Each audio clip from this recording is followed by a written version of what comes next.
We all love getting lost in a good movie, right? The lights go down, the screen comes to life, and for a couple hours we get to escape. But what if that story is doing more than just entertaining you? What if it's actually designed to shape how you see the world, maybe long before big changes happen in reality? That's the really provocative idea we're digging into today. You know that feeling, don't you? You're watching some old sci-fi movie and bam, there it is. A piece of tech, a social trend, even a global crisis that feels, well, eerily familiar. It gives you a little chill, that feeling of cinematic déjà vu. But what if it isn't a prediction at all?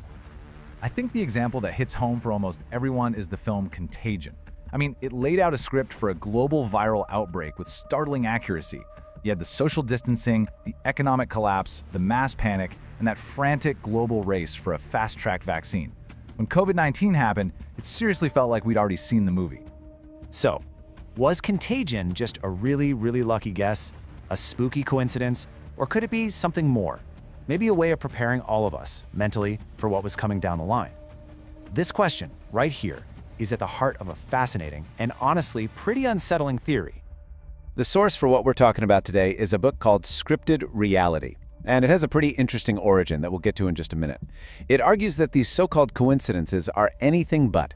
Instead, it claims they're part of a deliberate strategy of influence it calls predictive programming. All right, so what in the world is predictive programming? Let's unpack this idea. Okay, so here's the big idea. The theory goes that powerful groups use fiction, especially big Hollywood movies, as a tool for social engineering. It's not about predicting the future, like a crystal ball. It's about seeding the future. By showing us these concepts on screen first, it kind of desensitizes us, making us way more likely to accept those same ideas when they're rolled out for real. The unthinkable slowly becomes, well, the inevitable. Now, about that interesting origin. The book we're drawing from, Scripted Reality, is actually an experimental AI-generated text, and its publisher includes a very clear disclaimer, telling readers to fact-check every single claim. So, just to be super clear here, for this explainer, we're simply reporting on the theory as the book presents it. We're not endorsing its claims, just exploring the ideas inside. So, if we entertain this theory for a second, how would it actually work? I mean, how could a movie change the way an entire population thinks? The book argues it's not magic, it's just psychology. It claims that filmmakers, whether they know it or not, are tapping into these predictable little quirks of the human brain to kind of bypass our critical thinking. The book lays out this simple four-step process. First, you introduce an idea that would seem totally shocking, like, say, mass surveillance, in a fun, fictional blockbuster. Then, that same theme gets repeated in other movies, TV shows, you name it. Over time, all that repetition makes the idea feel normal, familiar. So, when the actual policy or technology is rolled out, the public has already been preconditioned to accept it. And this whole process is allegedly powered by real psychological principles. Cognitive priming, that's just the repetition we were talking about. See it enough, and it becomes normal.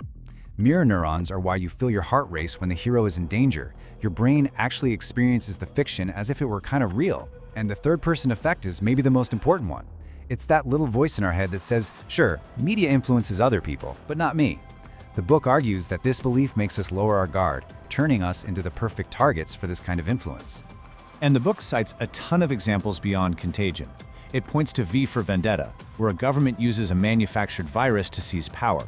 Or The Siege, which showed martial law being declared in New York City just a few years before the Patriot Act massively expanded government powers after 9/11. And this same idea is applied to normalizing surveillance. Think about it. Minority Report made pre-crime and constant biometric scanning look cool and futuristic decades ago. Enemy of the State seemed like paranoid fiction, right up until the Snowden leaks revealed a real-world mass surveillance system that was just as crazy. The book argues these films weren't just warnings, they were warm-up acts. Okay, so this all leads to the biggest questions, right? If this is a deliberate strategy, who on earth is behind it? And why would they do it? Well, Scripted Reality dives right in and offers its own theory on that. The book alleges that there's this whole network of powerful groups that influence Hollywood scripts. It points to the well-documented entertainment liaison offices at the Pentagon and the CIA. These are real things, which offer access to military hardware and information in exchange for script approval on movies like Iron Man and Zero Dark Thirty. The book then expands this to include global organizations and powerful think tanks that, it claims, want to shape public opinion to fit their own agendas. And get this, The book argues it's not just about the big explosions and the plot twists, it's also about the characters themselves. It makes the case that the classic decisive hero archetype has been deliberately replaced over time with characters who are often incompetent or morally weak. The alleged goal? To subtly shift our culture's values away from traditional ideas of strength and leadership. So, if any of this is even remotely true, what are we supposed to do about it? Well, the book doesn't just leave you in despair. It actually ends with a call to action, proposing some strategies for what it calls resistance. You'll notice the book's solutions are all rooted in one core idea: becoming a more conscious and active media consumer. It's really about developing critical thinking skills, learning to ask why a story is being told in a certain way, starting to notice recurring themes across different studios, and, most importantly, talking about it with other people instead of just passively soaking it all in. This quote from the book really sums it all up perfectly. The argument isn't about banning movies or censorship, it's about awareness. The whole idea is that once you see the alleged patterns, once you understand the psychological tools that might be at play, they start to lose their power over you. So, we're going to end with the same challenging question the book leaves its readers with.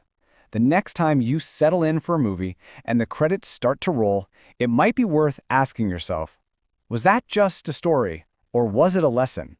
Were you just being entertained, or were you being trained? A pretty provocative thought to sit with.